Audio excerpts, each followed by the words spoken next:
में लेट होगा, डिनर पर वेट मत करना। अभी कहाँ जा रही हो तुम?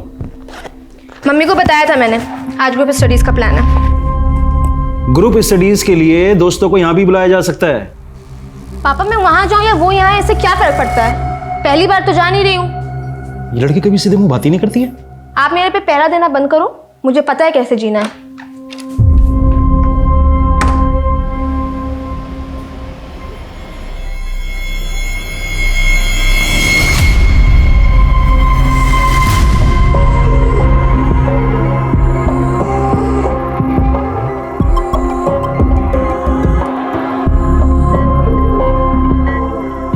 ए, क्या देख रहा है? सीधा देख।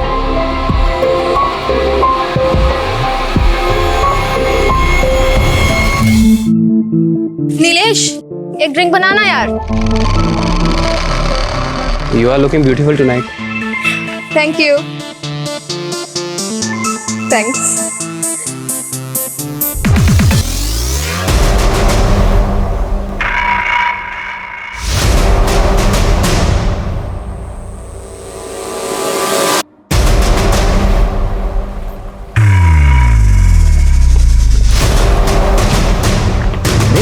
ये क्या कर रही है? तू क्या कर रहा था?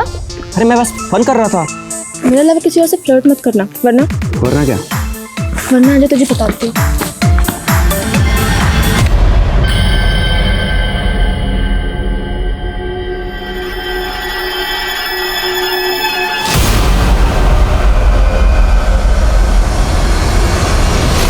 जवानी के जोश में होश को काबू में रख पाना कई बार मुश्किल होता है। हार्मोनल चेंजेस का ये समय हर पल सोच और समझ में बदलाव लाता रहता है। ये बदलाव इतनी रफ्तार के साथ होता है कि अक्सर सही और गलत में अंतर कर पाना मुश्किल हो जाता है। इस उम्र में मस्ती मजाक के चक्कर में अपने परिवार से झूठ बोलना बड़ी आम सी बात होती है। लेकिन मस्ती मजाक में उठाया गया एक कदम क्या जिंदगी की मंजिल को कहीं दूर भटका सकता है? क्या होगा अगर अल्लड़पन की इस उम्र को जुर्म की नजर लग जाए? आज के इस एपिसोड में आप जो कुछ देखने वाले हैं वो अपने आप में इतना अविश्वसनीय है कि आप खुद देखकर हैरान रह जाएंगे।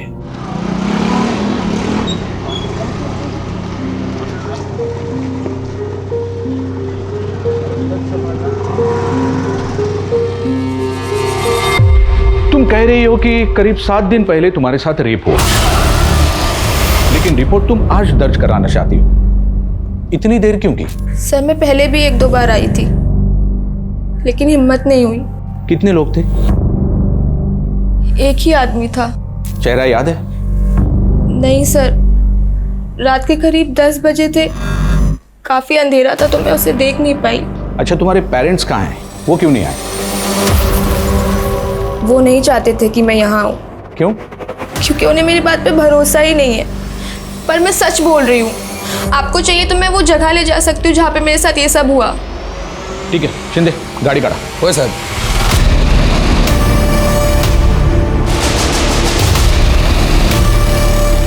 सर शायद यहाँ पे ही। रुको।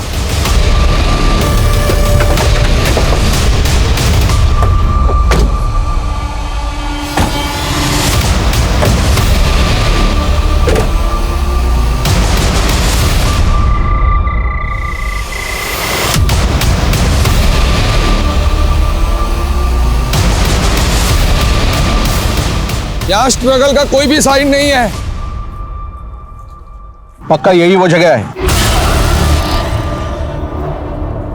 सर शायद ये वो जगह नहीं है।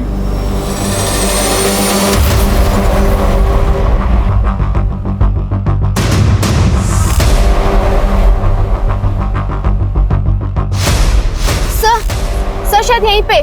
हाँ, रुको रुको रुको रुको रुको।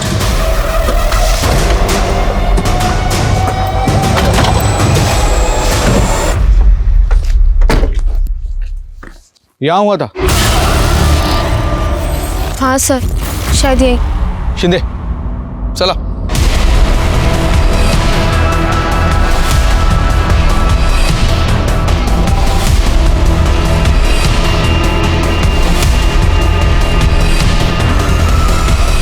सर, यहाँ भी कुछ नहीं मिला। हेमाली, तुम्हारे साथ कुछ हुआ भी है या तुम बस हमें यहाँ से वहाँ घुमाने लेके आई हो? तुम श्योर हो ये वही जगह है?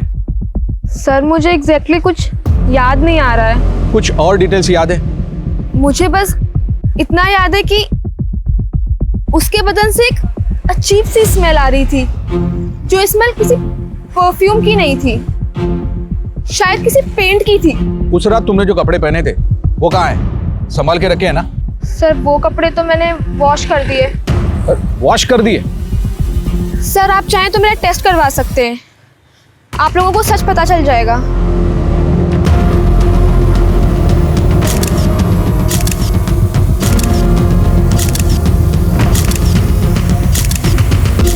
साहब हिमालयचे रिपोर्ट्स आलेत.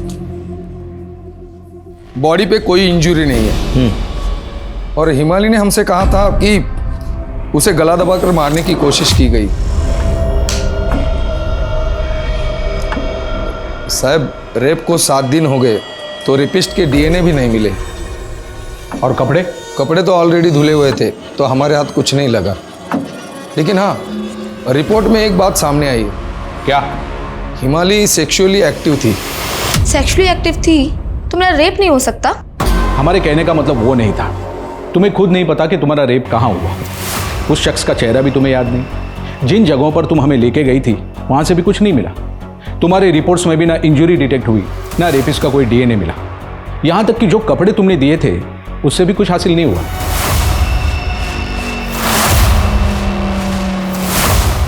वो मुझे नहीं पता. मुझे सिर्फ इतना पता है कि मुझे इंसाफ चाहिए. जिसके साथ तुम्हारे रिलेशन थे वो कहाँ है? सर हिमाली मेरी गर्लफ्रेंड है. हेमंत, तुम्हें क्या लगता है कौन कर सकता है उसके साथ ऐसा? सर पता नहीं.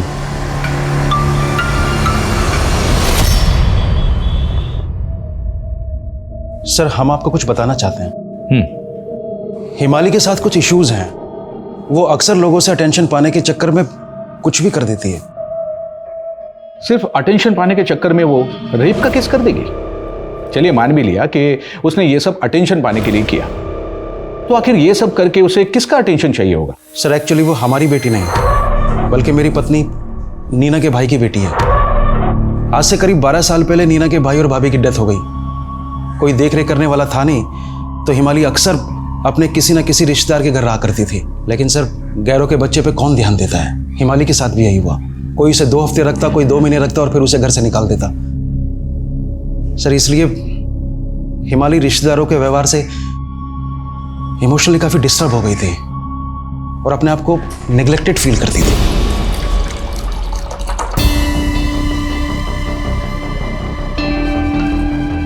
मम्मी मुझे भी दो ना cold drink.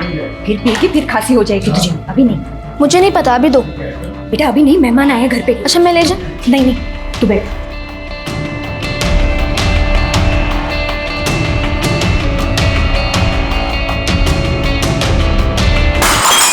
I am so sorry. हिमाली, हिमाली. वो हमेशा ऐसी चीजें करती जिससे वो सबकी नजरों में बनी रहे. तो आपको लगता है कि ये रेप केस भी उसने सबकी नजरों में आने के लिए या लोगों से सिंपैथी पाने के लिए किया? हो सकता है सर. हर एम्प्लॉय को आशना से कुछ ना कुछ सीखने की जरूरत है. Back to back best performance and she is our best employ.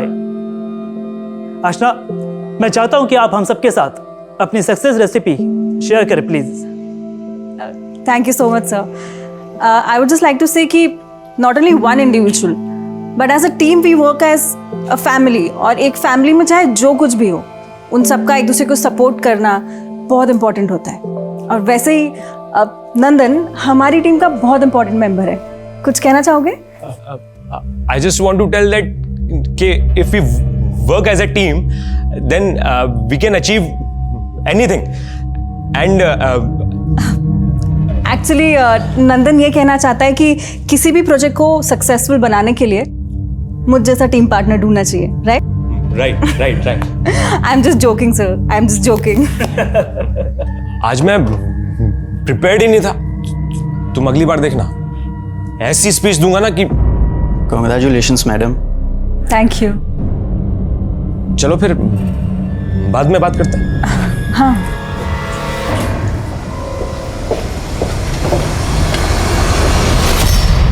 Best employ नहीं, बेस्ट चोर ऑफ द ईयर का अवार्ड मिलेगा तुझे। मेरे ही आइडिया चुरा के पूरे ऑफिस के सामने क्रेडिट ले लिया। तुम्हारा आइडिया था वो, तुम बस उस टीम का एक हिस्सा थे, हमारा आइडिया था वो। ज्यादा सीधी मत बन, और जो तू ये छम्मक छल्लो बन के सबको अपने आगे पीछे घुमाती है ना, इसलिए सब मेहरबान रहते तेरे पीछे। नंदन, शानू, यहाँ तक कि बॉस भी तेरे पीछे लट्टू है। Be in your limits.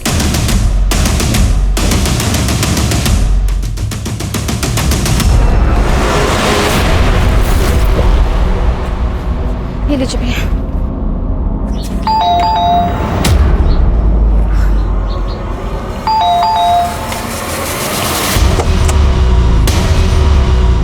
क्या है? तू फोन क्यों नहीं पिक कर रहा है? देख हिमाली, तेरा मेरा कुछ नहीं है, दोबारा कॉल मत करना। यार ऐसे क्यों बोल रहा है? तुझे पता नहीं है क्या? तेरे वजह सारे कॉलेज में पता चल गया कि हम लोग स्टडी के नाम पे क्या क्या करते हैं। देख, अब तेरा मेरा कोई कनेक्शन नहीं है, दोबारा अपनी शक्ल मत दिखाना। Hemant, good bye. हेमंत मेरी बात तो सुनो।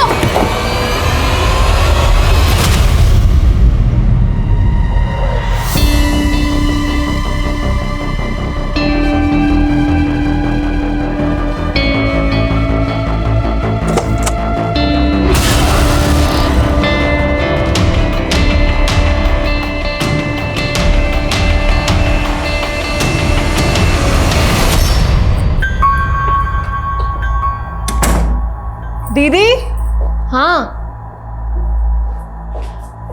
अरे आज ही जा रहे हो? हाँ। 1-2 दिन रुक जाते, मेरा पीएल एक्सेप्टेड है। अरे तेरे प्रोजेक्ट्स खत्म ही नहीं होते।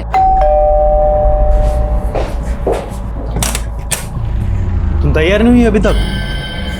मैं आज कहीं नहीं जा रही हूँ। तुम्हारा फोन कहाँ है? तुम्हें मुझसे क्या काम था? अंजना का कॉल नहीं लग रहा था, तो सोचा तुम्हें कॉल कर दूं। चलो, नहीं तो बस छूट जाएगी। बाय, ध्यान रखना। हाँ बाय। दरवाजा लगा लेना ठीक से। हाँ। ये इतना इरिटेटिंग इंसान है, बॉयफ्रेंड कैसे हो सकता है? अरे आ रहा हूँ भाई, 1 मिनट।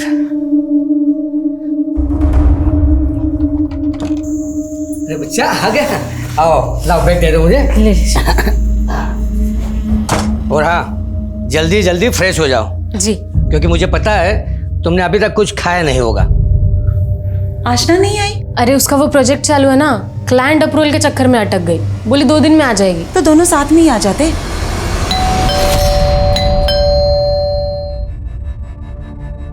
इसमें कौन आया होगा?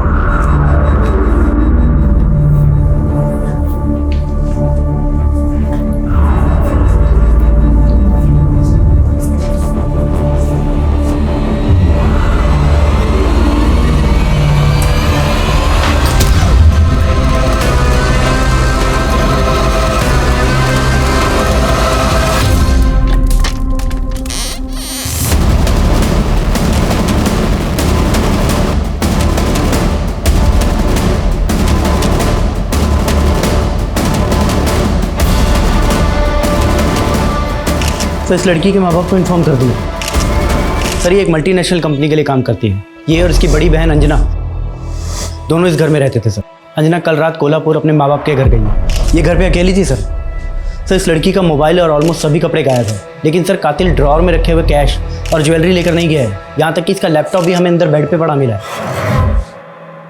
स्ट्रेंज। अगर इरादा लूट का होता तो वो गोल्ड, कैश, लैपटॉप भी लेकर जाता। चलो मोबाइल का तो समझ में आता है, लेकिन कीमती सामान को छोड़कर वो लड़की के कपड़े क्यों लेकर गया होगा? फोरेंसिक टीम के हाथ लगा कुछ? नहीं सर, अंदर कोई भी फोर्स्ड एंट्री के निशान नहीं है, ना ही हमें कातिल के फिंगरप्रिंट्स मिले। यहाँ तक कि सर हमें घर में कातिल का एक बाल तक नहीं मिला। हो सकता है कातिल लड़की की जान पहचान वाला हो, इसलिए वो आसानी से अंदर आ गया। और वो ये भी अच्छी तरह से जानता था कि उसको अपने ट्रेसेस कैसे साफ करने हैं। बॉडी को पोस्टमार्टम के लिए भेजो सर।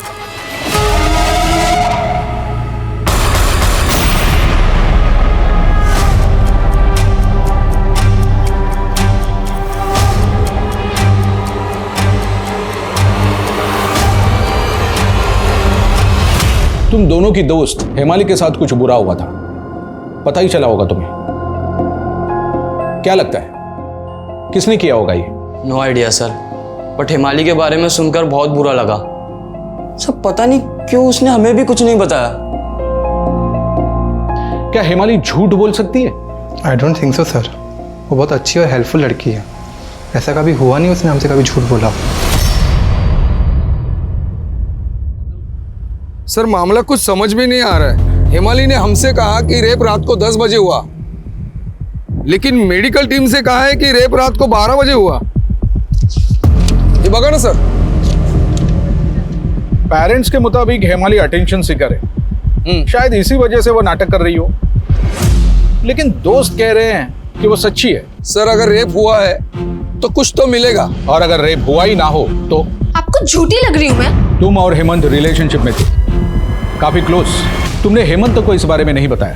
क्योंकि मुझे नहीं पता था वो कैसे रिएक्ट करेगा, डर गई थी मैं। डर? और उसके एक हफ्ते बाद सब लोगों के सामने बिल्कुल नॉर्मल थी। तुमने हमें बताया कि तुम्हारे साथ रेप 10 बजे हुआ था, लेकिन मेडिकल टीम से तुमने कहा कि 12 बजे हुआ था। चलो फिर से एक बार पूछता हूं, कितने बजे हुआ था ये सब? 12 बजे। और कितने लोग थे? 2। और एक झूठ, तुमने पहले हमसे कहा था कि एक शख्स था। एक ही आदमी था सर, मेरा रेप हो रहा था, डरी हुई थी मैं, खुद को बचाने की कोशिश कर रही थी। ऊपर से इतना अंधेरा था कि मुझे कुछ दिख भी नहीं रहा था। अब आप बताओ मुझे ऐसे में क्या क्या याद होगा? अब सीधे पॉइंट पे आता हूं, क्या तुम हमसे झूठ बोल रही हो? ठीक है, नहीं हुआ था मेरा रेप, यही सुनना चाहते थे आप? खुश हो आप सब?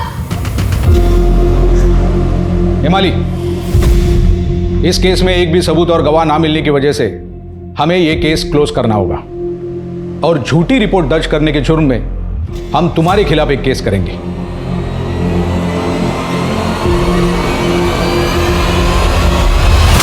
स्टेटमेंट ले लो उनका। सर। हाय नीलेश, कैसे हो? हिमाली, मेरा छोड़ो, तुम बताओ तुम कैसी हो? मेरा बस किसी से बहुत बात करने का मन था तो सोचा तुम्हें कॉल करूं। अच्छा किया, इनफैक्ट मैं भी तुम्हें कॉल करने ही वाला था। अच्छा सुनो ना, तुम्हारी हेमंत से कोई बात हुई क्या? नहीं, हेमंत से नहीं हुई। तो मेरा फ़ोन भी नहीं उठाता है वो। थोड़ी अपसेट लग रही है। लेट्स मीट ना, इस बहाने तुम भी शायद बाहर घूम के तुम्हें अच्छा लगेगा। Okay, bye.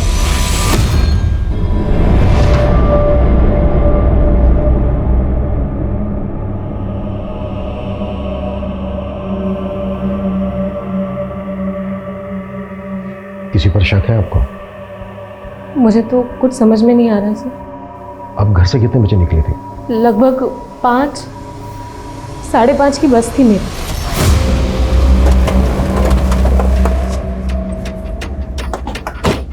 आशना के घर वालों से तो कुछ पता नहीं चला, उसके ऑफिस कलीग से मिलते हैं, शायद उनसे कुछ पता चल जाए। आशना के कॉल रिकॉर्ड्स निकालो, उसका फ़ोन सर्विलेंस पे डालो। फ़ोन ऑन होते ही 1 सेकंड में मुझे इन्फॉर्मेशन चाहिए with pin point location. Okay sir. Sir वो बहुत अच्छी थी सर, हमारे ऑफिस में सर सबसे अच्छी। हमें तो सर यकीन नहीं हो रहा है कि वो हमारे बीच में नहीं है। अच्छे लोगों को बुरे लोग अक्सर पसंद नहीं करते, दुश्मन बन जाते हैं। आशना के भी बन गए होंगे। सर निर्मल, सर उसकी और आशना की जमती नहीं थी सर। कहाँ है ये निर्मल? सर अभी तो 3-4 दिन की सिक लीव पे।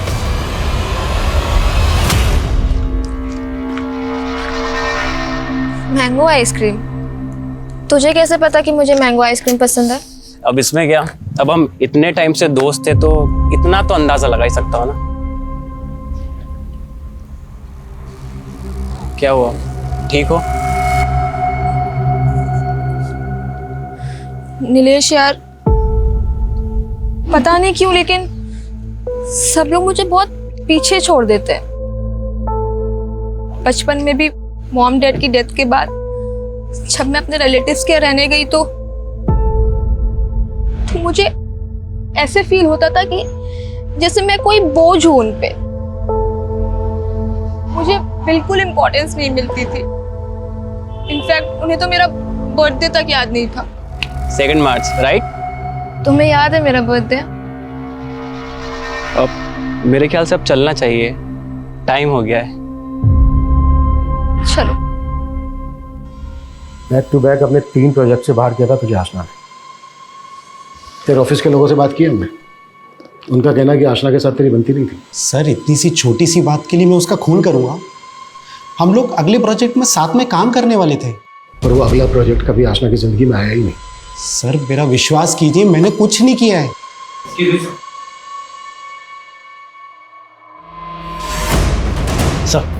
सर ये आशना की पोस्टमार्टम रिपोर्ट। आपका शक सही निकला सर, आशना के साथ रेप हुआ था। हमें रेपिस्ट का डीएनए मिल गया है। और सर एक शॉकिंग बात और, आशना के फेफड़ों में कार्बन भर गया था। मतलब आशना को जिंदा जलाया गया था। एक काम करो, निर्मल का डीएनए ले भेजो।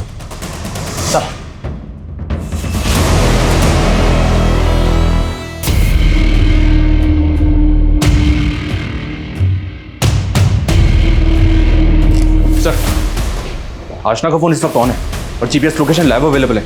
Move sir.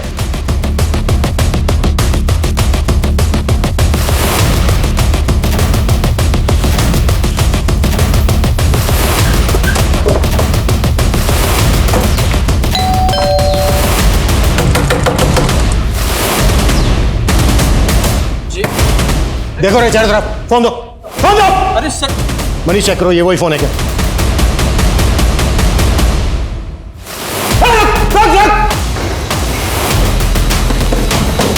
अरे सर रुकिए सर, सर रुको सर प्लीज। क्या कर रहे हैं? अरे सर, अरे सर चुप क्या रहा है? सर सर छोड़िए, सर छोड़िए, सर छोड़िए उसे, उसकी हालत तो देखिए प्लीज।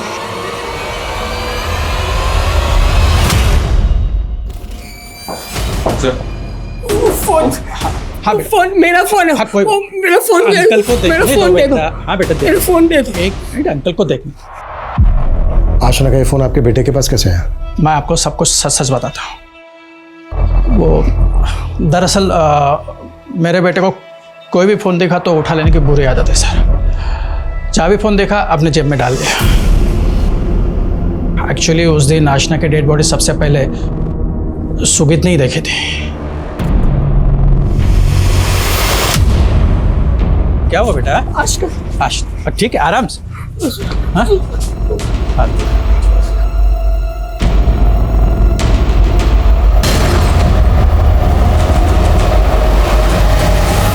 सुगीत, आशना को तो तुम अच्छी तरह से जानते थे ना? आशना आशना के साथ जो भी ये सब कुछ हुआ था वो सब तुम ही ने किया था ना? सर अच्छा, क्या क्या हुआ था उस दिन? बता दे। क्या किसी और ने किया था आशना के साथ ये सब कुछ? तुमने तुमने तुमने देखा था उसको? वो हाँ। आग, आशना आग। आग? हमें आपके बेटे का डीएनए सैंपल लेना होगा। Sir sorry, please try to understand. ठीक है।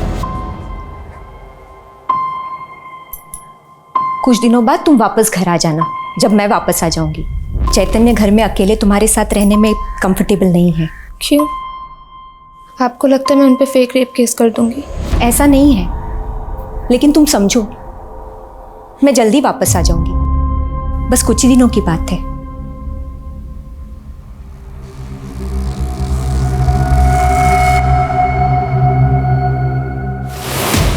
सर सर सर मेरे बच्चे को ढूंढ दीजिए ना प्लीज प्लीज प्लीज सर, मेरे बच्चे को ढूंढ दीजिए। Relax relax. क्या हुआ? कहाँ गया आपका? कल शाम को आप लोगों के जाने के बाद से ही वो गायब है। आप जाइए घर, हम ढूंढ लेंगे।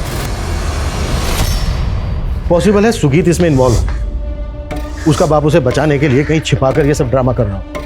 एक काम करो, अपना खबरी नेटवर्क एक्टिव करो, शायद कुछ हाथ लगे। अच्छा सर, ये आशना 27 साल की है, यंग है, तो हो सकता है कोई लव एंगल। सीडीआर से ऐसा कुछ पता तो नहीं चल रहा है।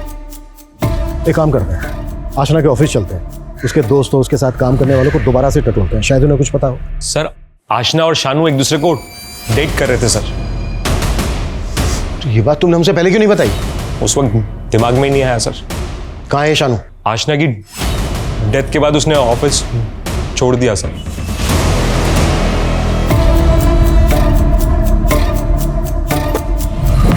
सर ये शानू का नंबर तो आशना की डेथ के बाद से डीएक्टिवेटेड है। ये दिल्ली का है, वहाँ की लोकल पुलिस को इसके घर का एड्रेस दे दिया है। जितना जल्दी हो सके शानू तक पहुँचते हैं। Right sir. मैंने आशना की फैमिली का पिछले 1 महीने का डेटा खंगाला तो एक इन्फॉर्मेशन हाथ लगी। आशना की बहन अंजना हसन नाम के एक लड़के के साथ पिछले कुछ महीनों से काफ़ी टच में है। May be boyfriend. लेकिन सर ये हसन आशना को भी कॉल और मैसेज करता था, और जिस रोज़ आशना का मर्डर हुआ उस शाम को भी इसने आशना को कॉल और मैसेज किया था। और चौंकाने वाली बात तो यह सर कि आशना की ब्लॉक लिस्ट में मुझे इस हसन का नंबर मिला है। तो अगर उस शाम को इसने आशना को कॉल और मैसेज किया था तो जाहिर सी बात है कि उस शाम के बाद से ही आशना ने इसका नंबर ब्लॉक किया होगा, जिसके कुछ घंटों बाद आशना के साथ रेप और मर्डर हुआ था। काफी अजीब है, आशना की बहन का बॉयफ्रेंड आशना को इतनी बार कॉल और मैसेज क्यों करेगा? और एक बात सर, जिस रोज आशना का मर्डर हुआ उस शाम को तकरीबन 5 बजे के आसपास हसन का फोन आशना के घर के एरिया में एक्टिव था, और उसके बाद रात 11 बजे तक इसकी सेल लोकेशन चेंज होती रही है। मैं भी ट्रैवल कर रहा हो सकता है सर। और रात को 11 से 1 बजे के बीच इसका फोन कोल्हापुर में एक्टिव था। कोल्हापुर, जहां पर आशना के माँ बाप रहते हैं? जी हाँ सर। बुलाओ इस हसन को, पूछे ये लॉन्ग ड्राइव पर कोल्हापुर ही क्यों गया था।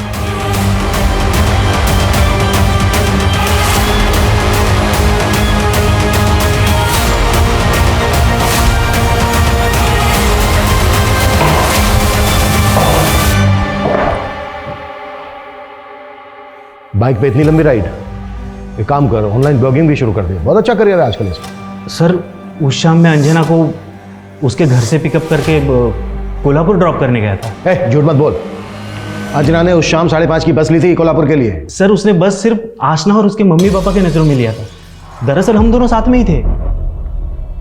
मैं सच कह रहा हूँ सर, चाहिए तो आप अंजना से पूछ लीजिए। हाँ वो तो हम पूछेंगे ही। तू ये बता आशना को इतने सारे कॉल और मैसेज क्यों करता था, ये किससे पूछे? सर अंजना को मैं आशना के थ्रू ही मिला था। दरअसल मैं और आशना पुराने ऑफिस में साथ में काम करते थे। कहीं ऐसा तो नहीं है कि एक साथ दोनों बहनों के? नहीं सर, ऐसा बिल्कुल नहीं है। बल्कि मैं आशना को तभी कॉल करता था जब ज़रूरत हो, और वो भी बैक टू बैक 5 से 7 बार। क्योंकि सर एक बार में वो मेरा फ़ोन उठाती ही नहीं थी। और ये भी कोइंसिडेंटली रहा होगा कि जिस दिन आशना के साथ रेप और मर्डर हुआ उसी शाम को उसने तुझे ब्लॉक किया। देख कुछ भी छुपाना, जो भी सच है वो बोल। सर मैं सच कह रहा हूँ, आशना की मौत से मेरा कोई लेना देना नहीं है। ठीक है, जरूरत पड़ी तो फिर बुलाएंगे।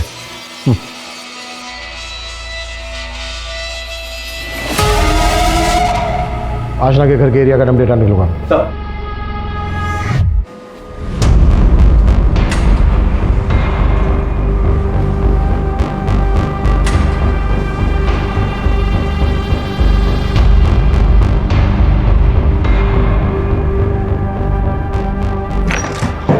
अंजना से कंफर्म किया मैंने सर, उस शाम हसन अंजना को बाइक से कोल्हापुर छोड़ने गया था। काफी शातिर लगता है हसन। जी हाँ सर। जब मैंने आशना के घर के आसपास की एरिया का डम डेटा स्टडी किया तो पता चला कि शानू का फोन भी उस शाम आशना के घर के एरिया में एक्टिव था। सर ये अंजना हसन के साथ घर से निकली तकरीबन 5 बजे के आसपास, और ये शानू रात को 8 बजे आशना के घर पहुंच गया, जिसके बाद उसका फोन स्विच ऑफ हो गया, और उसके बाद ठीक 12 बजे उसके अपने घर पे ऑन हुआ। हो सकता है सर ये शानू इस कांड में शामिल, और इसी वजह से वो पुणे छोड़ के भाग गया। दिल्ली पुलिस की क्या अपडेट है, कब तक मिल रहा है शानू? जैसे प्लान किया है वैसे ही करते हैं। एक बार प्रैक्टिस कर लेते हैं। आप मुझे जज मान करके मेरे सामने बोलिए। मैं बचपन से ही अकेली रही हूँ। उस रात मेरे साथ कुछ भी नहीं हुआ था। बस लोगों की सिंपैथी पाने के लिए मैंने एक झूठी रेप की स्टोरी बनाई थी, and I am sorry for that. Perfect, मैं एक डेट ले लेता हूँ, जल्द से जल्द इस मामले को निपटाया जाए।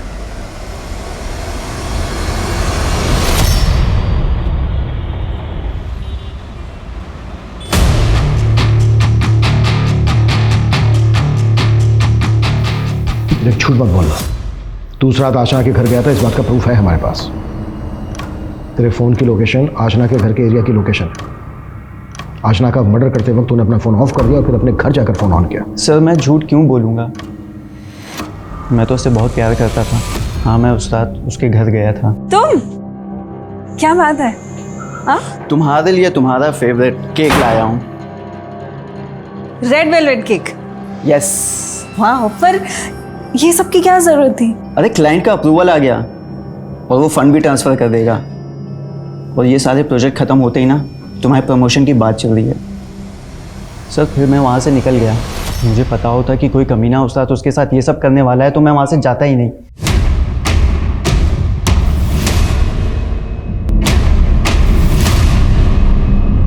सर आशना की डेड बॉडी से मिले डीएनए सैंपल हमारे किसी भी सस्पेक्ट से मैच नहीं हो रहे हैं। ऐसा लग रहा है जैसे हम लोग किसी डेड एंड पे पहुंच गए। मनीष, इस केस में अब तक हमने आशना के आसपास के लोगों के पर्सनल मोटिव तलाशे। ये भी तो हो सकता है ये कोई रैंडम क्राइम हो।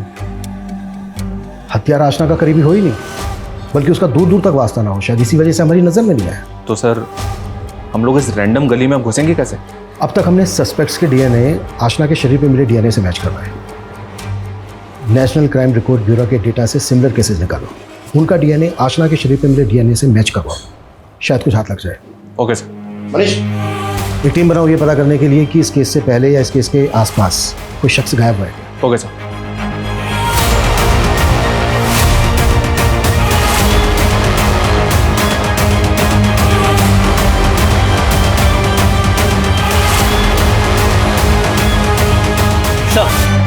सर जहाँ पर आशना का मर्डर हुआ था उसके पिछले रास्ते पर पिछले 1 महीने से सफाई नहीं हुई है। वहाँ पर कचरे का ढेर भी लगा हुआ है। हाँ तो ये काम तो म्यूनिसिपल कॉर्पोरेशन का है ना। लेकिन सर वहाँ का सफाई कर्मचारी पिछले 1 महीने से नहीं आया है, उसने अपनी सैलरी भी नहीं उठाई।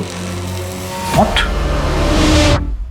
मनीष, इस सफाई कर्मचारी की डिटेल्स निकालो, कुछ भी सस्पिशियस लगे इमीडिएटली मुझे बताओ। Okay sir.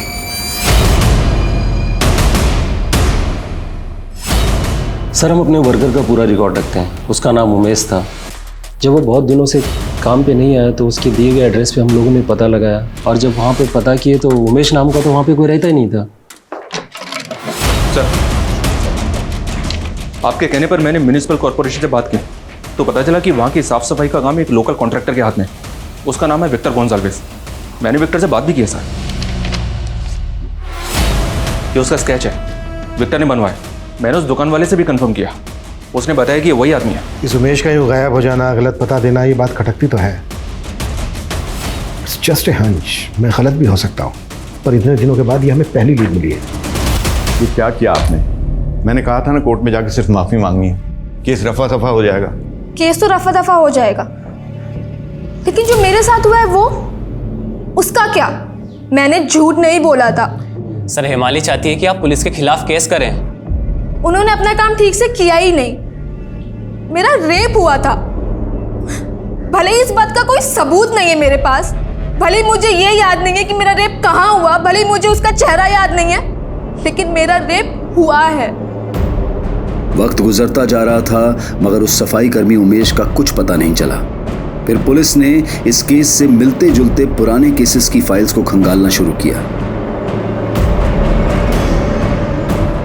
एक दो नहीं, बल्कि आसपास के 200 किलोमीटर के दायरे में 16 ऐसे केसेस मिले हैं जहां पर महिलाओं के साथ पहले रेप किया गया, उसके बाद मर्डर, और इन सभी केसेस में मुजरिम का डीएनए आशना के कातिल के डीएनए से मैच करता है। सर ये केस ऐसा मिला है जिसमें विक्टिम ने हॉस्पिटल में रहकर जिंदगी और मौत के बीच लंबी लड़ाई लड़ी है, और इस केस को हैंडल करी पुलिस टीम को भी कुछ इंपॉर्टेंट इन्फॉर्मेशन मिली है। ये देखिए सर,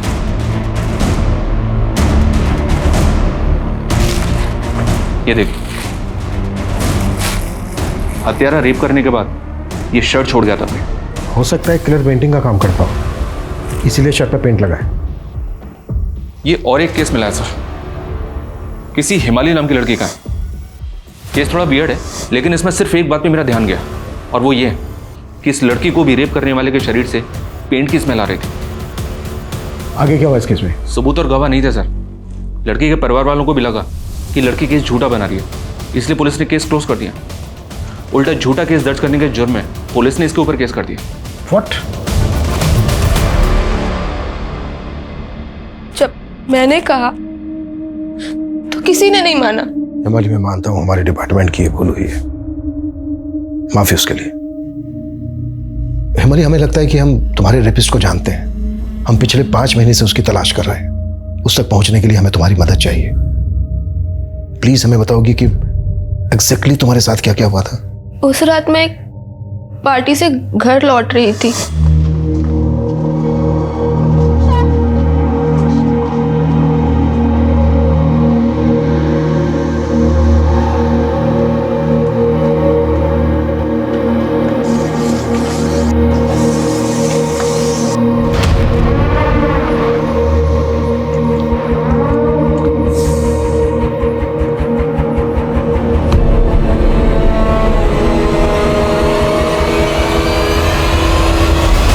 वो आदमी? सर मुझे उसका चेहरा याद नहीं है, बहुत अंधेरा था, लेकिन मुझे उसकी आवाज याद है। वो मुझे चुटकी बुला रहा था और उसकी बॉडी से एक स्मेल आ रही थी जो। डोंट वरी, हम तुम्हारा केस रिओपन कर रहे हैं। सर हमने 7 सीरियल किलर की स्क्रीनिंग की। जिस तरह के सीरियल किलर के पीछे हम लोग हैं, वैसे सीरियल किलर ना तो फरार हैं और ना ही बेल पे हमें बाहर मिले। लेकिन सर ये एक आदमी हाथ लगा है हमारे, इसका नाम पिंटू है। ये सीरियल किलिंग में कन्विक्टेड है और इस वक्त जेल में बंद है। मैंने जब इसके विक्टिम्स के केसेस को स्टडी किया तो पता चला कि इसकी सीरियल किलिंग का तरीका तकरीबन वैसा ही है जैसा हमारे सीरियल किलर का है। ये इस वक्त जेल में बंद है तो जाहिर सी बात है ये सारे कांड इसमें तो किए नहीं होंगे। हाँ, ये हो सकता है कि जेल के अंदर इससे कोई प्रभावित हुआ हो, इस वक्त बाहर हो और उसने ही कांड किया हो। जेल में जाके इससे मिलता है। साहब मैंने कुछ नहीं किया, मैं तो पिछले 4 साल से जेल में ही हूँ। ये भी तो हो सकता है कि कोई यहाँ पे रहकर तेरा फैन बन गया हो। पिछले 4 साल से ही वो संकीर्ण वारदातों को अंजाम दे रहा है। याद कर अच्छे से। ये है वो आदमी। हाँ साहब याद आया, ये तो शायद वही है। कौन?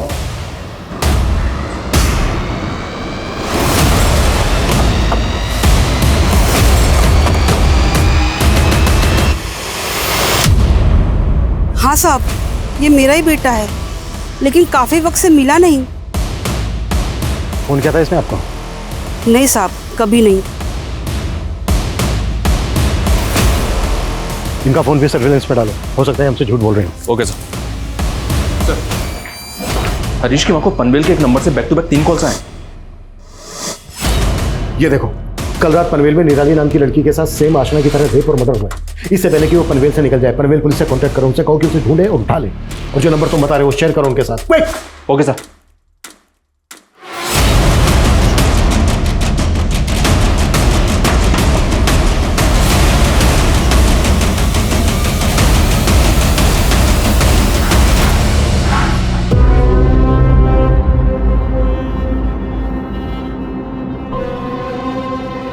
क्या रे चुटकी, तू बच गई? मेरे को लगा तेरी लाश भी नहीं मिलेगी किसी को। तेरी वजह से मेरी जिंदगी बर्बाद हो गई। तेरी वजह से मुझ पे किसी ने भी भरोसा नहीं किया। तेरी वजह से मुझसे सबने मुंह मोड़ लिया, सबने।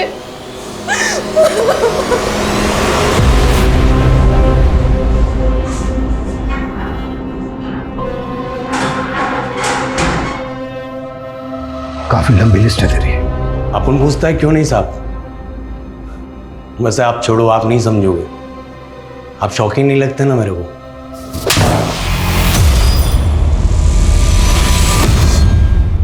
आशना को कैसे टारगेट किया?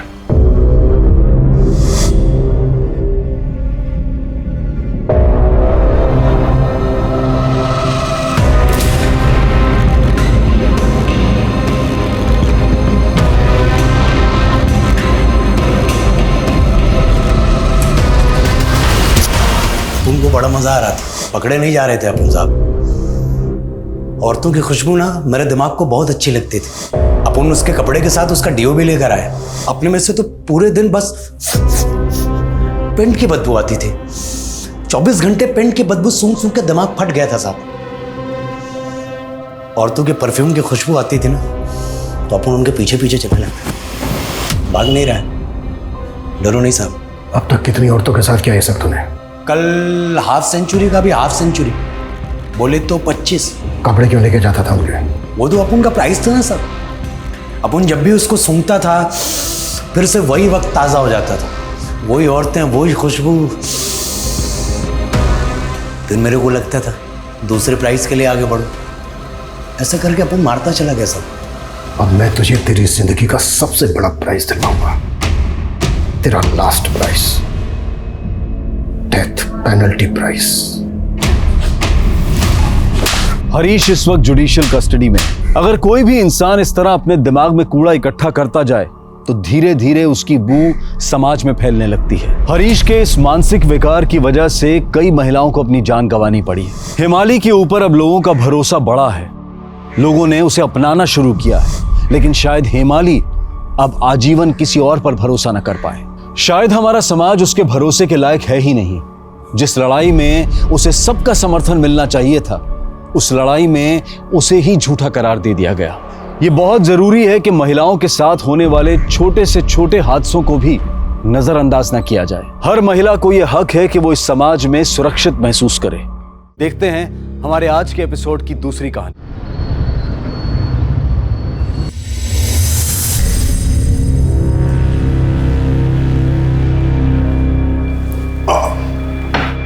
समझ में नहीं आ रहा है इस लड़की का क्या करूं।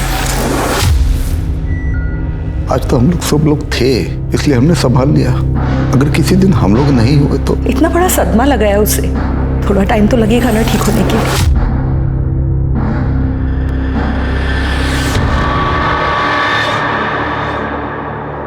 मैं समझती हूँ मीनाक्षी कि मेरी वजह से सब लोगों पर क्या बीत रही है, लेकिन मैं क्या करूँ? मुझे अरे आप बस ख्याल रखो और खुश रहने की कोशिश करो, ठीक है?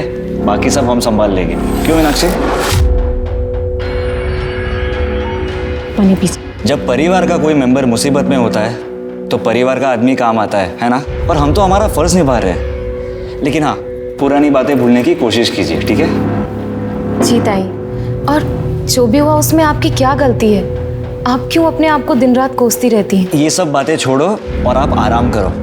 हाँ मीनाक्षी, कल हम इन्हें साइकेट्रिस्ट के पास ले जाएंगे, ठीक है? जी। और देख लेना, ये बहुत ही जल्द ठीक हो जाएगी। ताई आप बिल्कुल भी परेशान मत होइए, सब कुछ बहुत जल्दी ठीक हो जाएगा।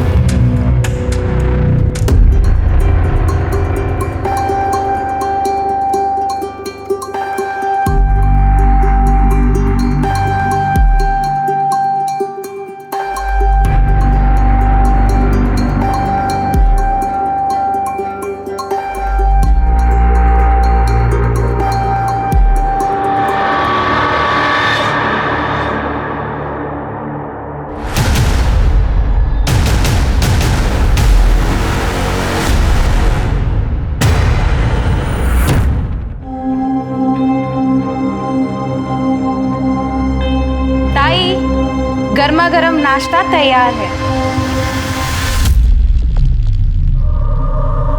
ताई आप बाथरूम में है क्या? ताई कहाँ है आप?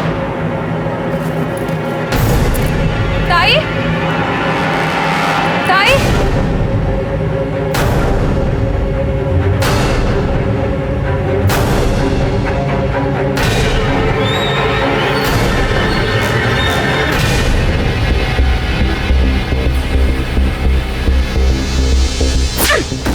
बदतमीज, क्या कर रहा था ये तू? मैं तो इनका दुपट्टा ठीक कर रहा था। ये ऐसे रास्ते में खोई हुई सी चली जा रही थी, इनका दुपट्टा नीचे गिर रहा था, मैं बस वही ठीक कर रहा था। तू जैसे घटिया लड़कों को मैं अच्छे से जानती हूँ। गंदे गंदे वीडियोस बनाता रहा तू। खबरदार अगर मेरी ताई के आसपास भी दिखा दो, समझा? ताई ताई चलो।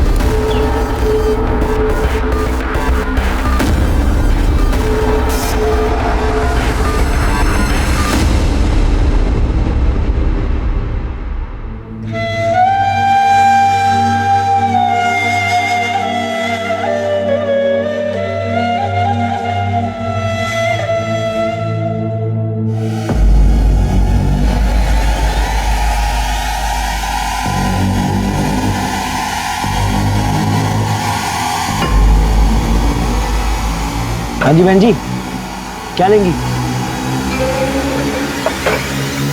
बहन जी क्या लेंगी, टमाटर या शिमला मिर्च? फ्रेश है एकदम।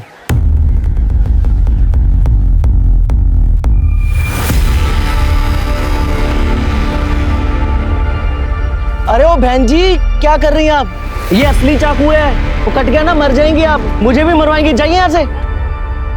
कौन है? मालूम नहीं कौन है ये लड़की। जाने कहाँ से आ जाते हैं।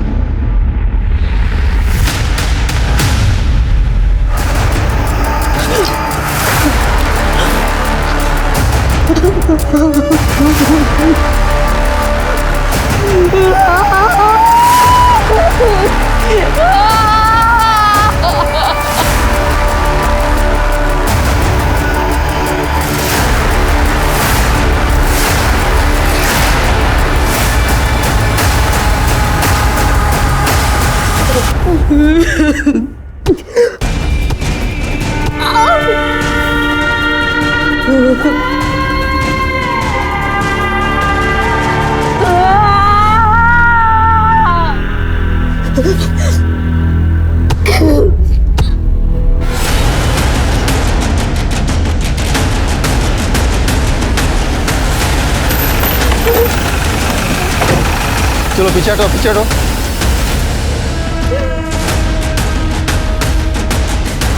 वहीं रुक जाओ, निकल जाओ यहाँ से। सुना नहीं तुमने? निकल जाओ यहाँ से। क्या देखने आया है? हाँ, मेरी ताई जिंदा है या मर गए? देख लो, मार डाला तूने मेरी ताई को। तूने मारा है उसे। कौन किया है तुमने उसका? तुझे मैं नहीं छोड़ूंगी। पूरी दुनिया को तेरी सच्चाई बताऊंगी कि तूने मेरी बहन को मारा है। देखिए, मैं आप लोगों की हालत समझ सकता हूँ, संभालिए इन्हें और आप होश में आइए। इस बात का ध्यान रखिए कि आप किससे बात कर रहे हैं। फिजूल के ना किसी पे झूठे इल्जाम मत लगाइए। झूठा आरोप? मैं झूठा आरोप लगा रही हूँ? क्या बोल रहा है ये? मीनाक्षी मेरी बात सुनो, चुप हो जाओ। मैं चुप नहीं रहूंगी नितिन। इस आदमी ने मेरी बहन को मारा है। खूनी है तो खूनी। बॉडी पोस्टमार्टम के लिए भेजो। सर। मीनाक्षी।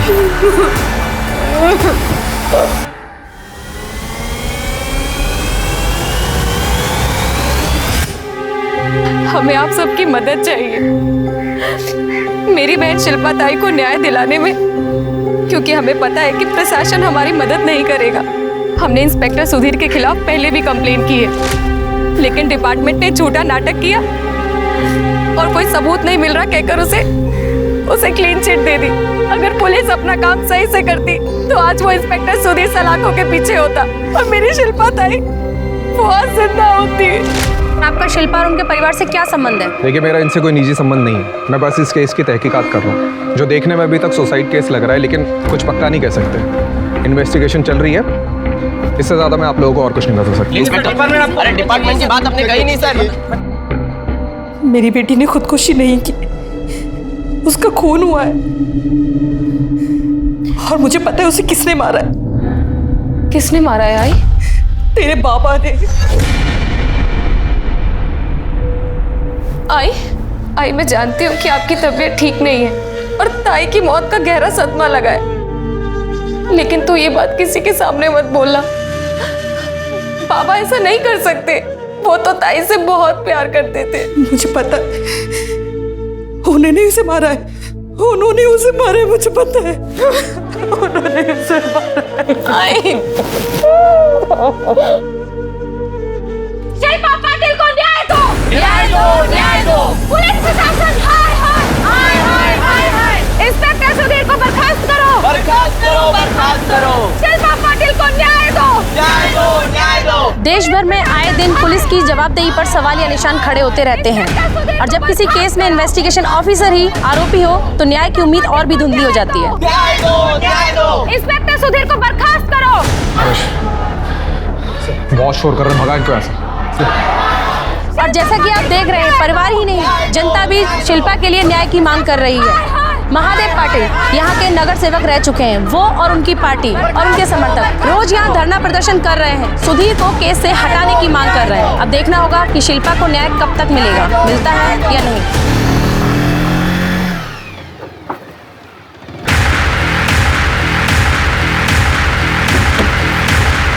क्या हुआ? रास्ता क्यों रोका? नहीं पता तुझे? है? नाटक कर रहा है? नहीं पता? तेरी बीवी को समझा ले, क्योंकि अगर मेरी नौकरी गई ना तो इस शहर में क्या तुम लोगों को इस पूरी दुनिया में रहने लायक नहीं छोड़ूंगा, समझे? और तुझे अच्छी तरह पता है मैं क्या क्या कर सकता हूँ, पता है ना? शिल्पा पाटिल की मौत का मामला मीडिया के जरिए पूरे देश में आग की तरह से फैल गया था। शिल्पा ने आत्महत्या की थी या फिर उसकी हत्या हुई थी, ये चर्चा का विषय बना हुआ था। शिल्पा के परिवार के मुताबिक इन्वेस्टिगेटिंग ऑफिसर इंस्पेक्टर सुधीर खुद आरोपी था, जिसकी जांच पर भरोसा नहीं किया जा सकता था। जनता और मीडिया के बढ़ते दबाव के कारण इस केस को क्राइम ब्रांच को सौंप दिया गया, जो कि इस केस की शुरुआत से जांच करने वाली थी। वैसे भी इंस्पेक्टर सुधीर अपनी जांच को कुछ आगे बढ़ा नहीं पाया था। क्योंकि शिल्पा के परिवार वालों ने उसे बयान देने और कोऑपरेट करने से इनकार कर दिया था। क्राइम ब्रांच अब अपने तरीके से इस केस की जांच करने वाली थी, लेकिन क्या वाकई में सुधीर का शिल्पा की मौत से कोई संबंध था? और क्यों शिल्पा की मां कमला खुद अपने ही पति और शिल्पा के पिता महादेव पाटिल को शिल्पा की मौत का जिम्मेदार बता रही थी? सर, शिल्पा की पीएम रिपोर्ट। सर, रिपोर्ट के हिसाब से उसके सर पर 12 छोटे और 4 बड़े घाव हैं। और सर, इन्हीं घाव की वजह से उसकी मौत हुई है। रिपोर्ट में यह भी मेंशन है कि शिल्पा ने इसके पहले कई बार सुसाइड करने की कोशिश भी की। शिल्पा की मौत इन 12 छोटे घावों की वजह से नहीं, बल्कि वो 4 बड़े घावों की वजह से हुई। शिरके, ये केस जितना सिंपल दिखता है मुझे लगता है उतना है नहीं। क्या आपको पक्का यकीन है कि आपकी बहन शिल्पा पाटिल ने आत्महत्या की? नहीं सर, ताई की हालत ठीक नहीं थी। उसने कई बार अपनी जान लेने की कोशिश की थी सर, लेकिन मैं जानती हूँ मेरी बहन कभी सुसाइड नहीं कर सकती सर। उसे मजबूर किया है सुसाइड करने में, और उन्हें मजबूर करने वाला वो इंस्पेक्टर सुधीर है सर। ये सुसाइड केस नहीं है, अमिटमेंट टू सुसाइड केस है सर। लेकिन हमें तो लगता है ये सुसाइड नहीं, मर्डर है। क्या? शायद। फिलहाल हमें शिल्पा की बैक स्टोरी जाननी है। क्या होता उसके साथ? सर, कुछ महीने पहले तो सब कुछ ठीक था, ताई बहुत खुश रहती थी। लेकिन सर, जब एक बार वो बाबा के साथ चुनाव प्रचार में गई,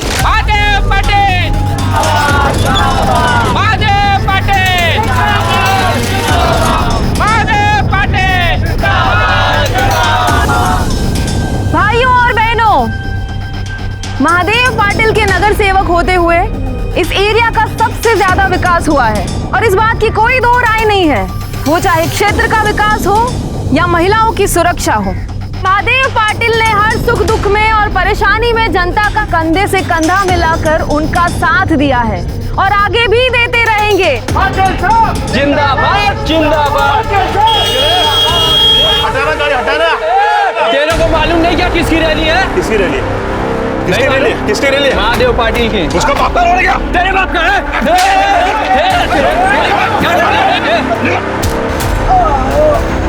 बाबा, अरे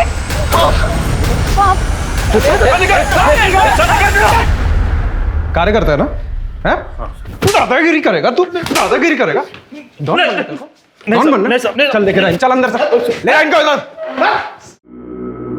सर, मैंने उन लोगों को समझा दिया, अब गलती से भी आपसे नहीं भिड़ेंगे। बात सिर्फ हमारी नहीं है इंस्पेक्टर साहब। अगर वो एक नगर सेवक के साथ ऐसा कर सकते हैं तो आप सोचिए आम जनता का क्या हाल होता होगा। इस शहर में लॉ एंड ऑर्डर जैसा कुछ है या नहीं? आम जनता की सुरक्षा का क्या? या फिर आप पर्सनल लेवल पर ही प्रॉब्लम डील करते हैं? सर, मैं समझ सकता हूँ आपके साथ जो कुछ भी हुआ है वो इंटेंशनली किया गया, लेकिन आप टेंशन मत लीजिए। आपको जहाँ रैली करनी है आप कीजिए। आज से हमारे 2 कांस्टेबल आपके साथ हमेशा रहेंगे, दोबारा ऐसा नहीं होगा। बगल में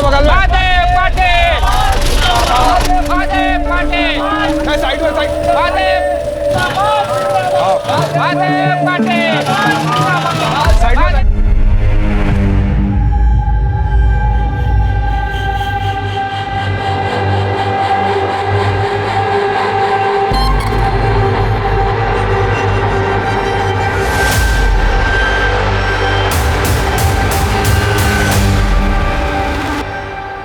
सुधीर, तुम जानते हो कि मेरा एक बार डिवोर्स हो चुका है। मैं रिश्ते में एक बार धोखा खा चुकी हूँ और अगर दूसरी बार ऐसा हुआ ना तो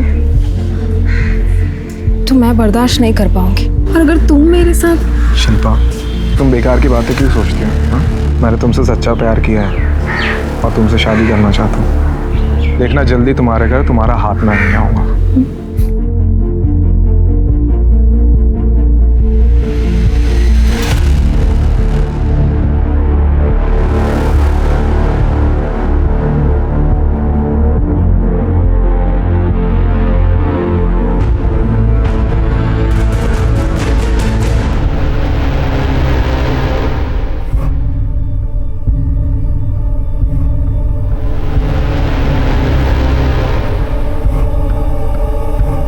क्या छुपा रही हो ताई? मुझे पता है कि आपका और इंस्पेक्टर सुधीर का अफेयर चल रहा है। मैंने आप दोनों को कई बार देखा भी है साथ में। हम दोनों एक दूसरे से प्यार करते हैं और शादी भी करने वाले हैं। अगर ऐसा है तो अच्छी बात है, लेकिन मैं फिर भी आपको कह रही हूँ कि जो भी कदम उठाना सोच समझ कर उठाना। कल को ऐसा ना हो कि आपको पछताना पड़े।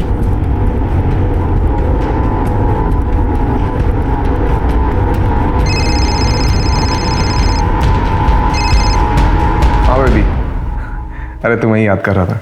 अच्छा बताओ कहाँ मिलना आज? सुधीर, मैं प्रेग्नेंट हूँ। मैंने अभी टेस्ट करा, वो पॉजिटिव आया है। मुझे लगता है हमें शादी करने के लिए देर नहीं करनी चाहिए, जल्द से जल्द शादी करते हैं। हेलो सुधीर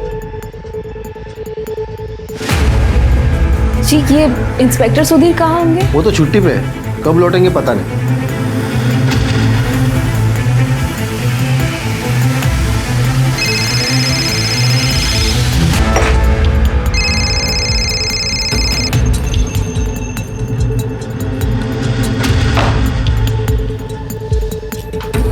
जी, ये इंस्पेक्टर सुधीर हेडक्वार्टर्स में रहते हैं ना? वो तो शादी से पहले रहते थे, अब शादी के बाद फैमिली के साथ वो माधव नगर में बंगला नंबर 4 में रहते हैं।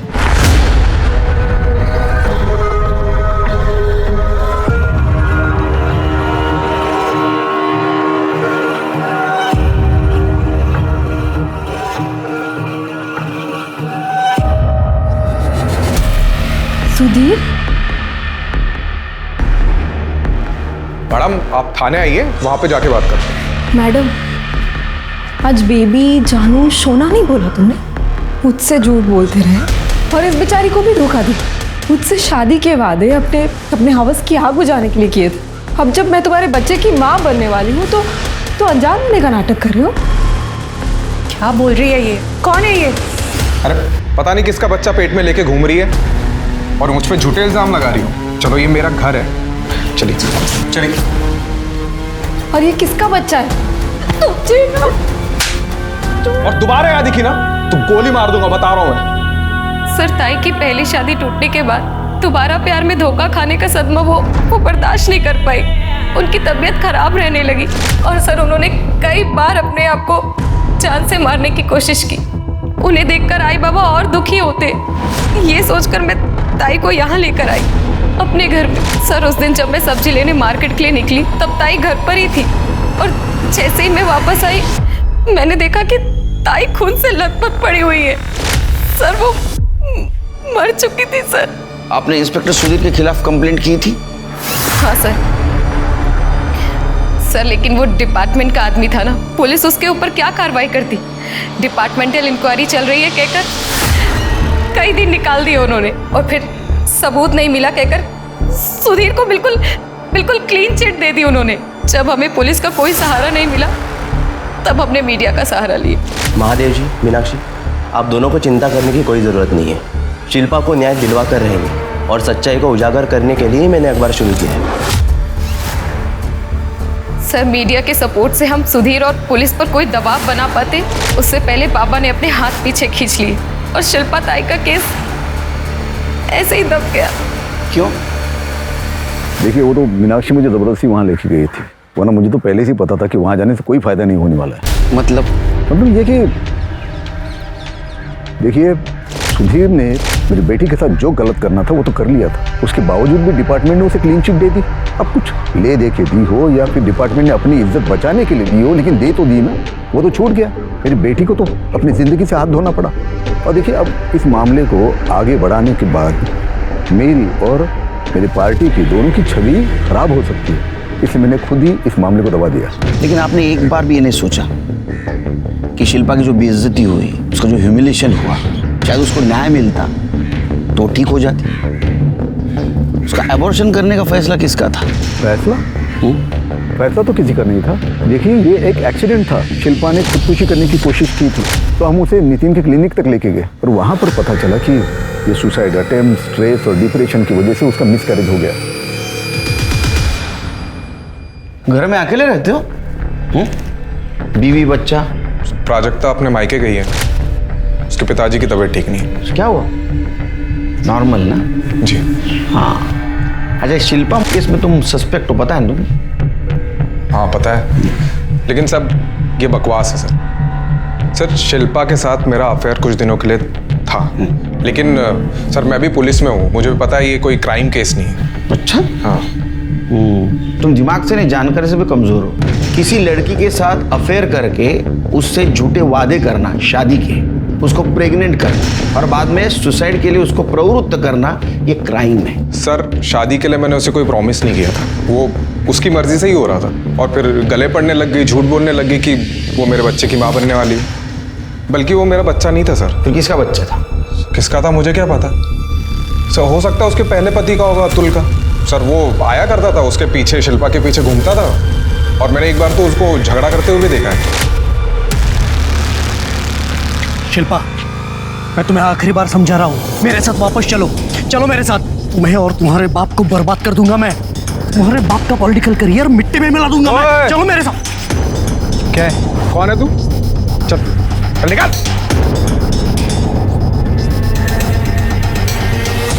क्यों? सर उस दिन पहली बार मैं अतुल से मिला था, और मैंने उसको जाकर समझाया भी था।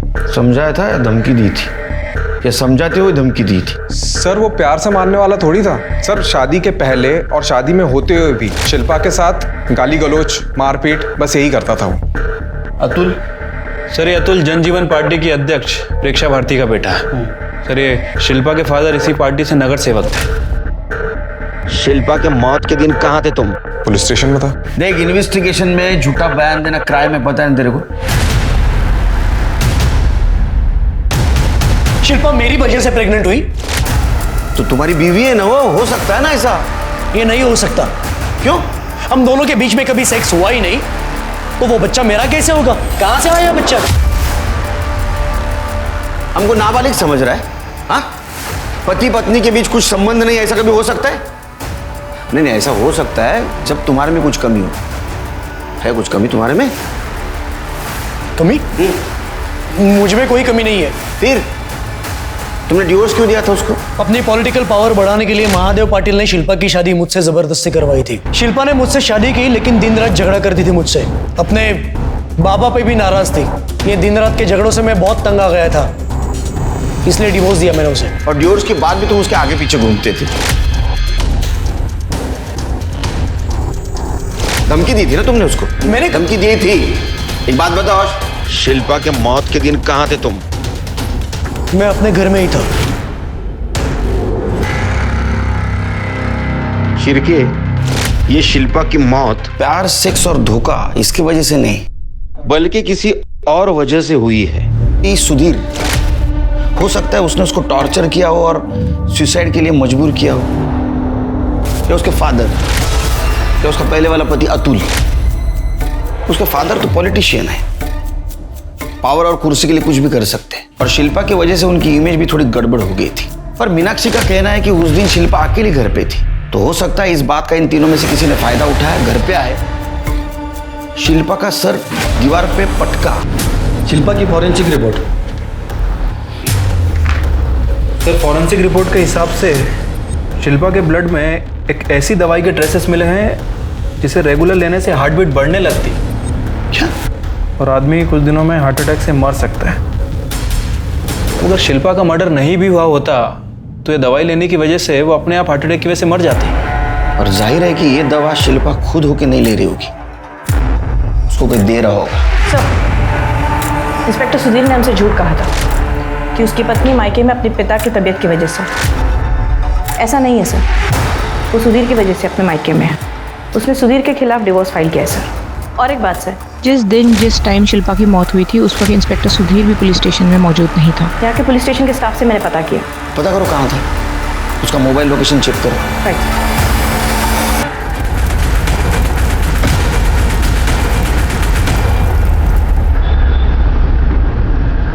आपकी बहन शिल्पा जब आपके साथ यहाँ रह रही थी, उसे कुछ हार्मफुल दवाइयाँ दी जा रही थी, जिसकी वजह से उसको हार्ट अटैक आ सकता था। कौन दे रहा था दवाई? क्या? सर ताई को मैं जो भी दवाई दे रही थी वो सब साइकेट्रिस्ट के कहने पर दे रही थी। क्या है, कैसी है, ये सब तो आपको नितिन ही बता सकते हैं। तो नितिन को बुलाई। सर वो इस वक्त क्लिनिक गए। कल रात जब वो वापस आए तो उन्हें एक इमरजेंसी केस का मैसेज आया और वो तभी चले गए, तब से लौटे नहीं है। चलो वहीं मिल लेते हैं उनको। शिल्पा की दवाई है और उसका मेडिकल रिपोर्ट सब कस्टडी में ले लो। नंबर और एड्रेस साइकेट्रिस्ट का। डॉक्टर नितिन को बुलाओ, बात करनी है कुछ। सर डॉक्टर साहब कल रात के गए हुए अभी तक आए नहीं। कहाँ गया कुछ पता है? नहीं साहब। शिल्पा पाटिल को जानता है? उसका अबॉर्शन यही हुआ था ना? हाँ साहब, सब लीगल ही होता है यहाँ पर। लीगल इलीगल तो मैंने तेरे से पूछा ही नहीं। खैर अब चल बोल रहा है तो ये भी बोल, ये अबॉर्शन हुआ था या फिर मिसकैरेज हुआ था? बोल। अबॉर्शन हुआ था साहब। डॉक्टर नितिन ने बेहोशी की हालत में शिल्पा का अबॉर्शन कर दिया, फिर होश में आने के बाद बोला कि मिसकैरेज हो गया। इसी बात पे शिल्पा दीदी बहुत गुस्सा हो रही थी और बहुत रो रही थी। शिरके ये पॉसिबल है कि डॉक्टर नितिन ने किसी के कहने से शिल्पा का अबॉर्शन किया हो। महादेव, हो सकता है महादेव ने अपनी झूठी इज्जत बचाने के लिए डॉक्टर नितिन को बोला होगा, या तो इंस्पेक्टर सुधीर सबूत मिटाने के लिए। नितिन को ढूंढो, वही हमें सच बताएगा इस मेडिसिन और अबॉर्शन के बारे में। Right sir. वैसे नितिन कल शाम को अपने घर आया था और अपनी गाड़ी लेकर गया है, तब से रिटर्न नहीं आया सर। इसका फ़ोन भी स्विच ऑफ है। मैंने इसका फ़ोन सर्विलेंस पर डलवा दिया सर, जल्दी इसके बारे में पता चल जाएगा। उसके सारे डिटेल्स हाईवे पुलिस और चेकना का भेज दो, उसका अकाउंट भी चेक करो। हमें शिल्पा के अबॉर्शन के पीछे कौन है ये ढूंढना होगा। फोरेंसिक रिपोर्ट में यह साफ हो गया कि शिल्पा को एक दवाई दी जा रही थी जिससे कि उसका दिल कमजोर हो और एक दिन वो खुद ही हार्ट अटैक से मर जाए। शिल्पा ने आत्महत्या नहीं की, उसका मर्डर हुआ, ये तय हो चुका था। हम बता तो देंगे लेकिन हमारी नौकरी चली जाएगी। नौकरी की टेंशन आप मत लो, आप बोलिए। जब साहब को पता चला कि शिल्पा मैडम पेट से हैं तो वो बहुत गुस्सा हुए थे। क्या पता है कितने पापड़ पेले थे मैंने पार्टी में पोजीशन पाने के लिए, और इसकी वजह से सब कुछ खराब हो गया। अरे बाहर लोग मेरा मजाक उड़ा रहे हैं, घर में अपनी बेटी को नहीं संभाल सकता, शहर क्या संभालेगा। अरे इतने अच्छे लड़के के साथ शादी कर दी थी इसकी, कमीने के साथ जाके मुंह मार रही है बाहर। ये क्या हाथ काट के मरने का नाटक कर रही है?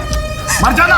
बस भी करिए आप, वैसे इसकी हालत खराब है, प्रेग्नेंट है वो। अरे प्रेग्नेंट है तो बाहर में जाए, ये मर जाए, इसका बच्चा मर जाए, मुझे कुछ नहीं फर्क पड़ता। सर, मोबाइल लोकेशन से पता चला है कि जिस रात शिल्पा का मर्डर हुआ उसके एक्स हस्बैंड अतुल और उसका बाप महादेव, इन दोनों के फोन की लोकेशन मोरेश्वर नगर में मीनाक्षी के घर के पास ही थी। मतलब ये दोनों हमसे झूठ बोल रहे थे। सर, एक इन्फॉर्मेशन मिली है, अतुल को इरेक्टाइल डिस्फंक्शन है सर, वो अपना इलाज भी करा रहा है एक सेक्सोलॉजिस्ट के पास। अभी पता चला कि उस दिन वो इतना कॉन्फिडेंटली कैसे कह रहा था कि वो बच्चा उसका नहीं हो सकता, क्योंकि उसको बच्चा हो ही नहीं सकता। और उस दिन वो दोनों मीनाक्षी के घर के पास थे, मतलब ये दोनों हमसे कुछ ना कुछ जरूर छुपा रहे हैं।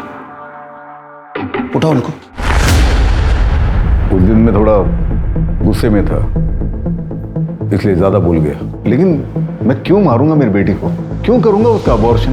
मेरी इमेज की और मेरे करियर की चिंता है मुझे, लेकिन उसके लिए मैं ये सब नहीं करूंगा। इतना पत्थर दिल बाप नहीं हूं मैं। तो उसके मर्डर के दिन कहां थे? मैं तो अपने घर पे ही था। घर पे थे? तुम कहां थे? ये घर पे थे तो तुम भी घर पे होंगे। झूठ मत बोल, हमें पता है तुम दोनों मीनाक्षी के घर के आसपास घूम रहे थे। सच बोलने में तुम्हारी भलाई है, नहीं तो इतना मारूंगा ना। हम दोनों शिल्पा से मिलने गए थे उस दिन। देखो शिल्पा, तुम्हारे और सुधीर के बीच में जो कुछ भी था वो मैं भूलने के लिए तैयार हूँ। ट्रीटमेंट शुरू है, थोड़े दिन में मैं ठीक हो जाऊंगा। प्लीज वापस आ जाओ, शादी कर लेंगे। फिर मान जाओ ना, देखो इसी में सबकी भलाई है, कुछ ही दिनों की बात है, सब ठीक हो जाएगा। और देखो पार्टी के सामने जो मेरी इमेज है ना वो बनी रहेगी, और हो सकता है कि अगले इलेक्शन में मुझे विधायक का टिकट ऑफर करे पार्टी। कैसे खुदगर्ज बाप है आप बाबा। पहले आपने अपने करियर के लिए इस नामर्द से मेरी शादी कराई, फिर ये अपनी कमी छुपाने के लिए मुझे टॉर्चर करता रहा, फिर भी आपने कुछ नहीं कहा।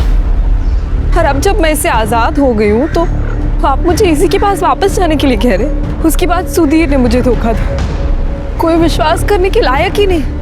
आप सब सेल्फिश है, सबको अपनी ही पड़ी, किसी को मेरी तो पड़ी नहीं।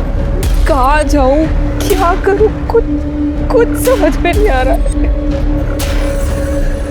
मैं एक काम करती हूँ, इससे बेहतर मैं मर ही जाती हूँ। मैं अपनी जान दे देती हूँ। शिल्पा, उस दिन शिल्पा ने तुम्हारी बात नहीं मानी, तुमको गुस्सा आया, तुम उसके पीछे पीछे उसके घर तक गए, घर में उसको अकेला देखा और उसका मर्डर कर दिया।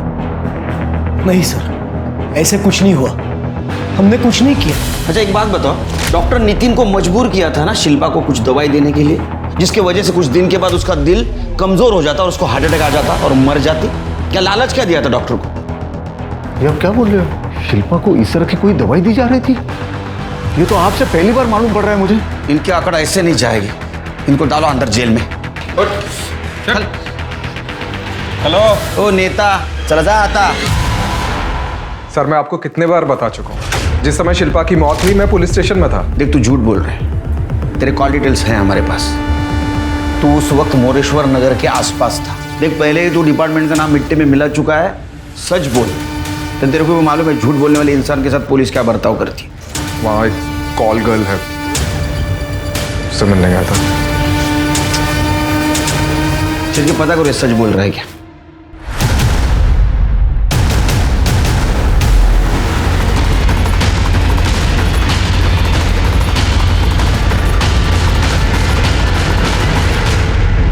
सर कॉलगर ने बयान दिया है कि जिस वक्त शिल्पा का मर्डर हुआ वो सुधीर के साथ ही थे। फिर क्या हो सकता है कि उसने बयान दिया नहीं, उससे दिलवाया गया होगा। एक इम्पॉर्टेंट इन्फॉर्मेशन मिली है सर। हमारे लोकल पुलिस को जंगल में जो जली हुई लाश मिली थी उसके पास एक ड्राइविंग लाइसेंस और एक जला हुआ सेलफोन मिला है। Sir driving licence doctor Nitin का है और जो सेलफोन जला हुआ था सर उसे हमारे टेक एक्सपर्ट्स रिट्रीव कर रहे हैं। डॉक्टर नितिन? कोई गाड़ी मिली वहाँ? नहीं सर। मीनाक्षी ने तो बोला था गाड़ी से गया है। ठीक है, लोकल पुलिस को इन्फॉर्म करो गाड़ी ढूंढने के लिए। उस गाड़ी के जरिए हम उसके कातिल तक पहुंच सकते हैं और मीनाक्षी को भी इन्फॉर्म करना होगा। शिल्पा उस नाव की तरह से थी जिसमें अपने स्वार्थ को पूरा करने के लिए हर कोई छेद करके उसे डुबोना चाहता था, जिसमें उसके पिता महादेव और पहला पति अतुल भी थे। पुलिस ने उनसे पूछताछ की, लेकिन सवाल यह था कि क्या वो सच बोल रहे थे और डॉक्टर नितिन उसका मर्डर किसने और क्यों किया था।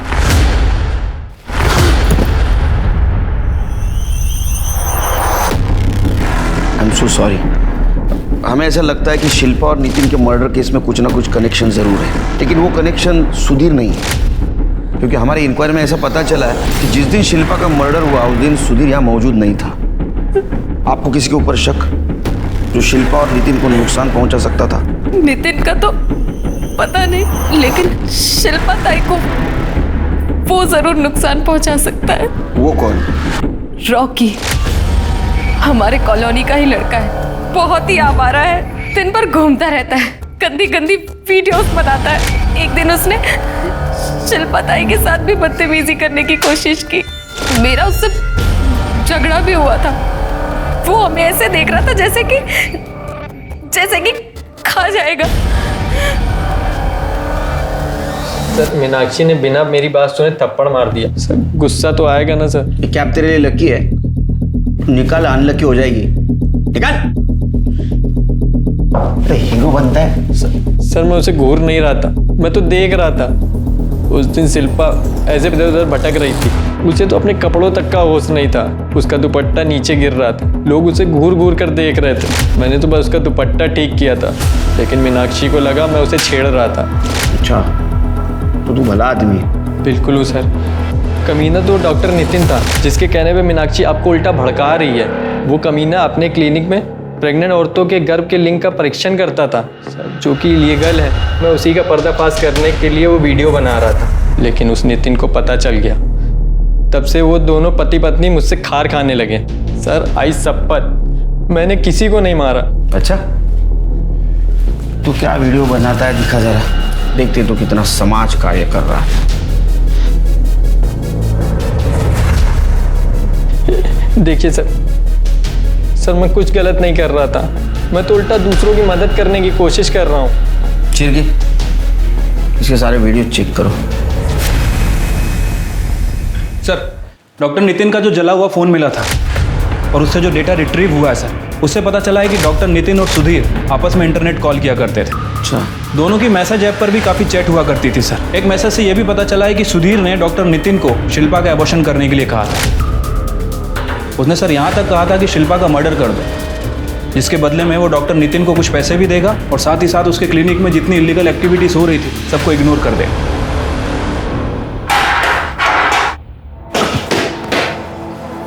अब गली के गुंडे के साथ जो बर्ताव किया जाता है ना, वो तेरे साथ किया जाएगा। करडे ला इतकं मारा हात खरं बोलला। एक सेकंड सर, वो मैसेज मैंने गुस्से में किया था, लेकिन नितिन से जब फोन पे बात हुई तो मैंने उसे मना कर दिया था ऐसा कुछ भी करने के लिए। सर मैं किसी की जान नहीं ले सकता सर। उस क्लिनिक में जाने जा रही थी उन बच्चों की जो पैदा भी नहीं हुए, तो तेरे को ये सब पता था। इतना ही नहीं, शिल्पा को जो दवाई दी जा रही थी दिल कमजोर होने की, वो भी तेरे इशारे पे दी जा रही थी। शिल्पा का एबॉर्शन भी तेरे इशारे पे हुआ था और उसकी जान भी तूने ली। अब अच्छे वकील का इंतजाम कर, जरूरत गिरेगी।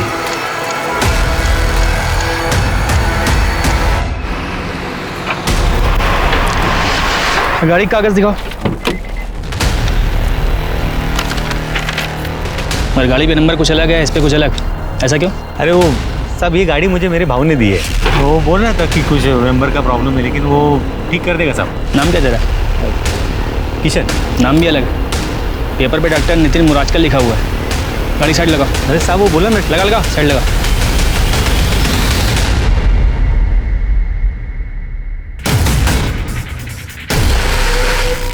सर हे बघा, ये रॉकी की बनाई हुई वीडियोस।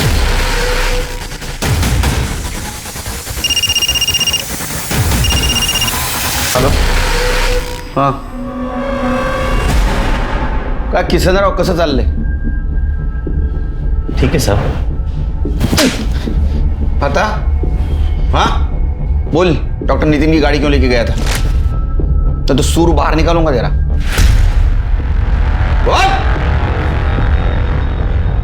तुम्हारे कॉल डिटेल्स है हमारे पास, उससे पता चलता है कि तुम संदीप से देर रात तक बात करती थी।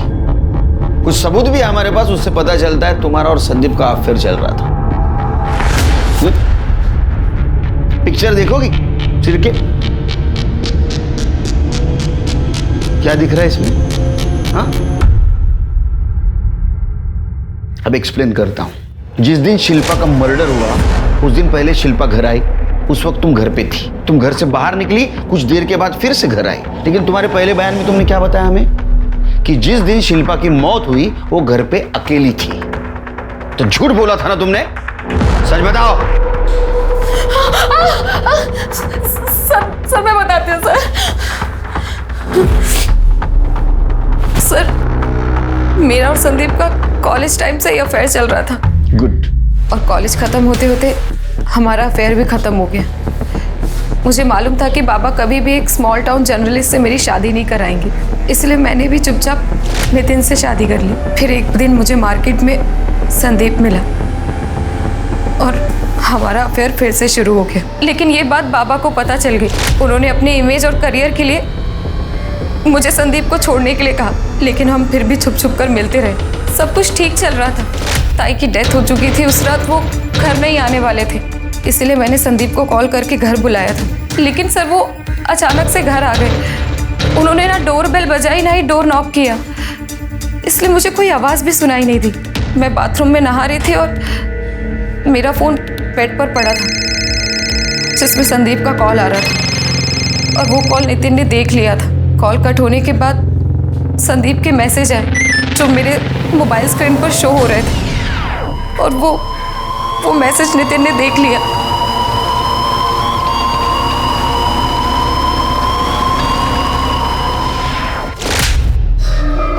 चल तू बता। सर मैं जानता था सर नितिन मेरे ऑफिस में आकर तमाशा करेगा, इसीलिए मैंने पहले से सब कुछ सेट करके रखा था। मेरे प्यून किशन को मैंने पैसों का लालच दिखाया और इसे भी अपने साथ मिला लिया, और जैसे ही नितिन मेरे ऑफिस पहुंचा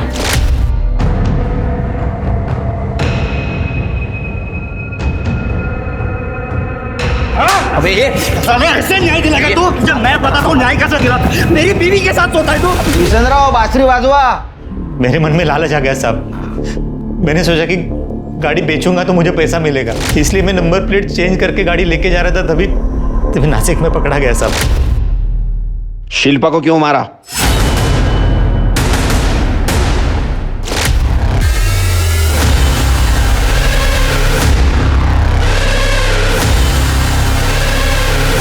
सब?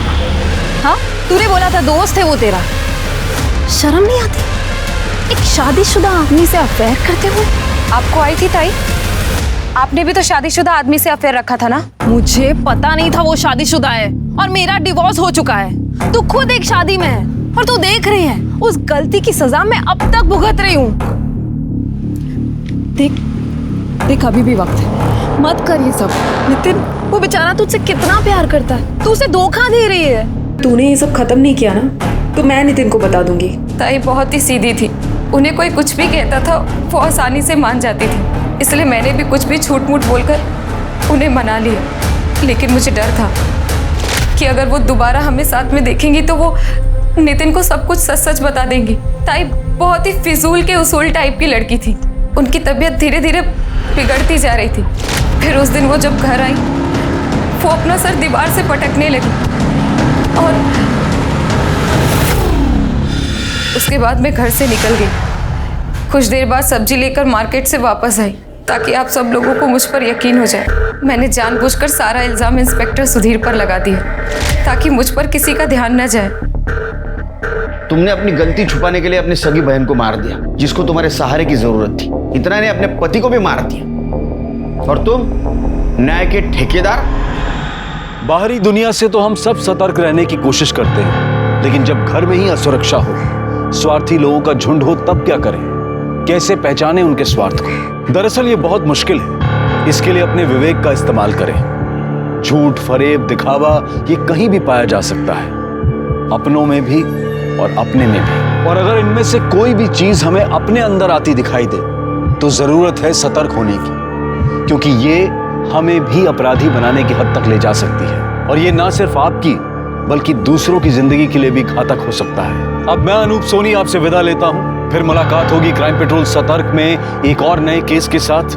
तब तक अपना और अपने परिवार का ख्याल रखें, सतर्क रहें, सुरक्षित रहें और देखते रहें क्राइम पेट्रोल सतर्क। जय हिंद। क्राइम पेट्रोल के और भी दिलचस्प कहानी देखने के लिए हमारे चैनल को सब्सक्राइब करें और बेल आइकॉन दबाना न भूलें।